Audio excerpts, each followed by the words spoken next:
I'm Pooja. I'm a women's executive and leadership coach. And today I'd like to give you a communication tip for your brainstorming meetings. Do you find that in meetings, people sort of shut down, or maybe you're as the leader speaking and then other people kind of don't offer up their ideas or don't say very much or nothing at all? It could be with the way that you're communicating and the use of certain terms. Now, in a previous video, I shared the example of helping a client with a challenge of switching from utilizing a lot of whys for asking clarifying questions to switching it to using whats, because the whys make people defensive and kind of come across as you're being judgmental, as opposed to the what, which is where you're being more curious about the reason behind doing something. Another way that meetings can be shut down in a communication style is the use of the word but.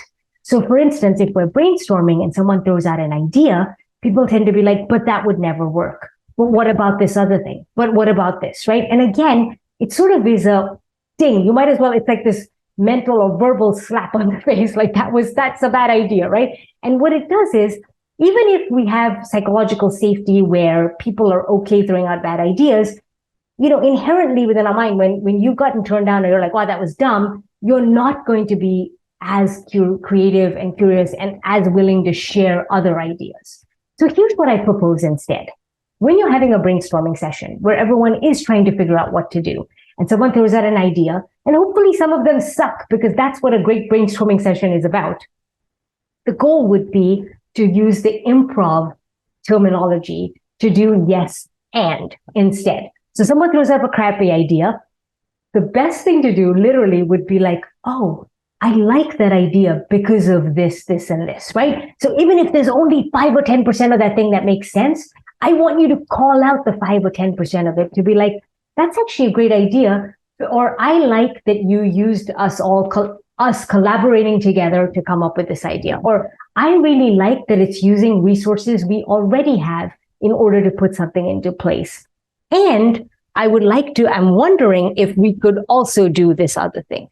So really, you can throw out a different option, but if you do so by recognizing what aspect of the idea you do like or is valid, right? And the truth is, even if there's an idea where nothing seems to be valid, you can be like, I like that we're thinking outside the box.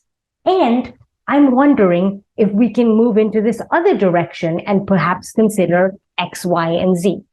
So really, the point I'm making is language matters. And especially when we're working on teams and we're having brainstorming sessions, it is key to have everyone feel safe enough to throw out a lot of ideas.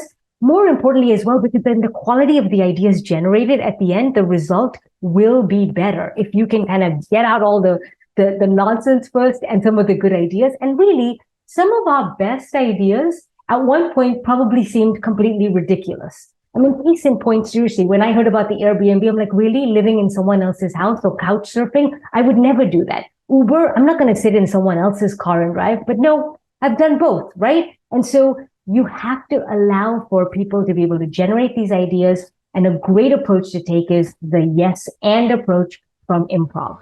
I hope that was helpful. Until next time.